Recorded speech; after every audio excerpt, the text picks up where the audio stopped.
बॉम्बे हायकोर्टाची जी clerk, peon, हमाल आणि car driver या चारही पदांची रिक्रुटमेंट निघाली होती. त्या रिक्रुटमेंट पदाच्या बद्दल अतिशय महत्वाची अपडेट आज घडीला आपल्याजवळ आलेली आहेत.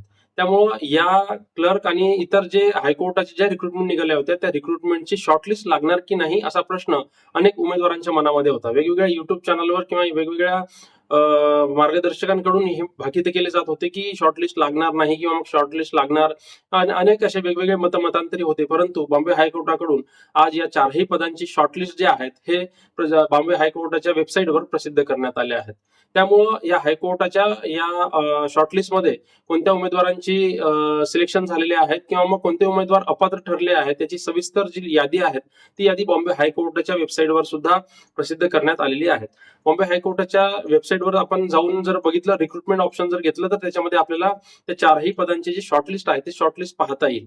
परंतु ज्या उमेदवारांना सहजगत्या ते शॉर्टलिस्ट पाहायची असेल तर ते आपल्या लीगल वन या आपल्या युट्यूब चॅनलच्या आणि लीगल वन या आपल्या टेलिग्राम चॅनलच्या माध्यमातून तुम्हाला ती शॉर्टलिस्ट पाहता येईल.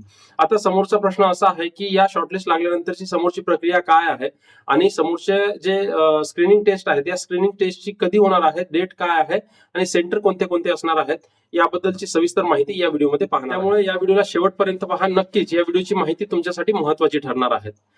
मागील व्हिडिओमध्ये आपण शॉर्टलिस्ट बद्दल किंवा मग सगळ्या रिक्रुटमेंट प्रोसेस बद्दल सविस्तर माहिती सांगितली होती.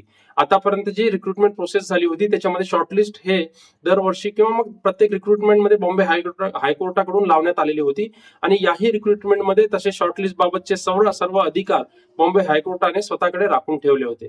त्यामुळे बॉम्बे हायकोर्टाची शॉर्टलिस्ट लागणार की नाही याच्याबद्दल अनेक मतमतांतरे होते. परंतु याची सविस्तर माहिती आपण मागच्या व्हिडिओमध्ये सांगितली होती.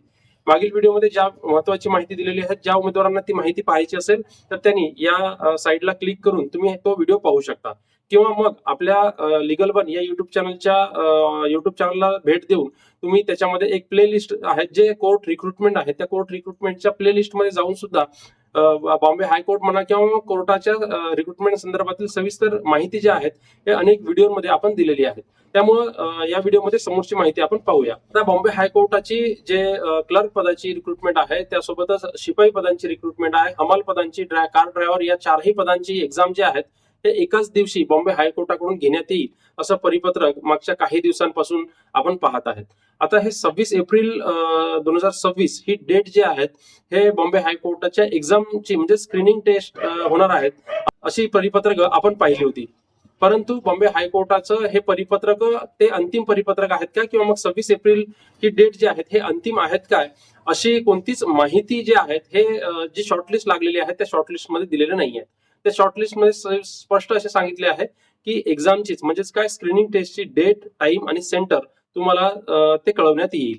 आता विषय असा आहे की आता काही दिवसानंतर तुमचं हॉल तिकीट तुम्हाला डाउनलोड करता येईल आणि हॉल तिकीटमध्ये तुमचं सेंटर, डेट आणि तुमचं एक्झाम जे आहेत म्हणजे त्याच्याबद्दलची सविस्तर माहिती तुम्हाला तुमच्या हॉल तिकीटमध्ये दिली जाईल. आता हे एक्झाम कुठे होणार आहे याच्याबद्दल जर माहिती पाहायची असेल तर ज्या उमेदवारांनी ज्या जिल्ह्यातून फॉर्म भरला आहे त्या उमेदवारांची स्क्रीनिंग टेस्ट हे त्याच जिल्ह्यामध्ये होईल अशी माहिती जी आहे हे त्या जिल्ह्यातील जिल्हा न्यायालयांकडून प्रसिद्ध करण्यात आली आहे. आता एवढे उमेदवार आहेत त्या उमेदवारांची संख्या जास्त असल्यामुळे त्यांचे एक्झाम जे आहेत हे एका जिल्हा लेवलला न होता त्या जिल्ह्यातील वेगवेगळ्या तालुक्यांमध्ये कशी घेता येईल याची सविस्तर माहिती आढावा जे आहे ते जिल्हा न्यायालयांकडून घेण्यात येत आहे.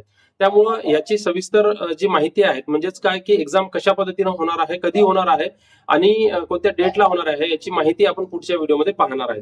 अजून तरी हायकोर्टाकडून अशी कोणतीच ऑफिशियल डेट आणि तुमच्या सेंटर बद्दलची माहिती तुम्हाला दिलेली नाहीये.